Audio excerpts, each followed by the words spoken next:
Welcome to this video where I try my new filter, the Lee Big Stopper, together with the KASE R9 filter holder.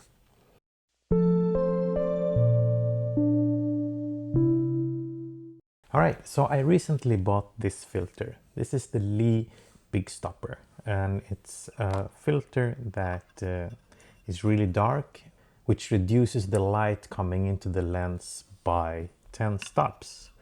And what this does is that it enables you to have really long exposure times, which smooth things out. Clouds and water get really smooth. It's important to mention that this isn't a review of these products. It's just a way to inspire you to go out and shoot in midday. I had this thought that I can't really take epic shots right now. I can't go out on epic locations.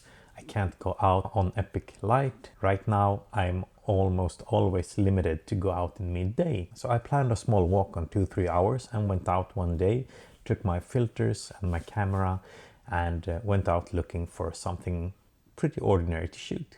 So I went out on central Stockholm, and so did a lot of others. So I wasn't really comfortable talking into my vlogging gear because it kind of draws too much attention, and I really don't like that as much. So what I did was I shot some B-roll instead, and I was thinking that I'd present the process of taking the images from here instead.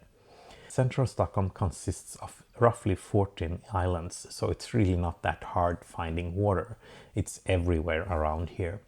So I went out on one of the islands and I took a walk along the shoreline, trying to find something interesting to shoot, and I eventually found this bridge. Now I was thinking that this is a good subject because of its symmetry, and you can see central Stockholm in the background.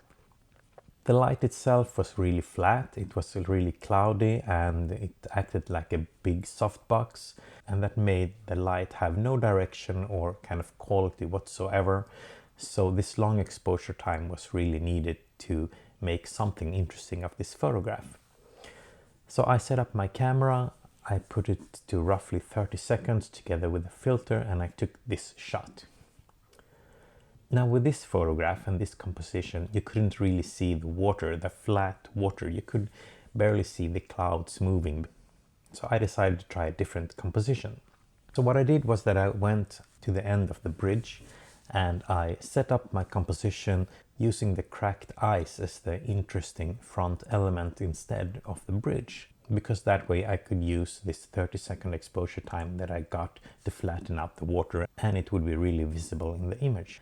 And I ended up with this photograph.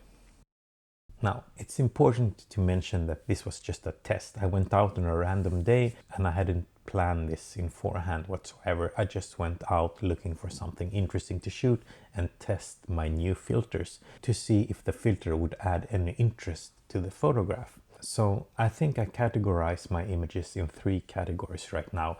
I think I have the portfolio photograph, the one that is good enough to put online and sell. And then I categorize some images as an Instagram image, where the image itself won't be as strong, but together with other similar images, they can create a kind of nice feed, like the Instagram feed. This image would probably end up in the 3rd category, which is like the Instagram reel category, where I can put it on display for like a few seconds, and then after 24 hours you won't see it anymore. But at least I went out and tried this filter, and I must say that I think it's really possible to use it in midday photography as well.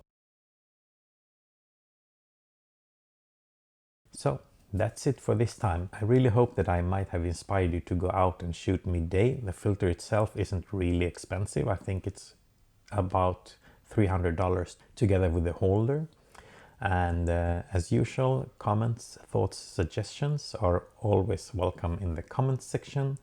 And if you like this video, do click the like button. And if you want to see more of my upcoming content, don't forget to subscribe. Alright, bye for now.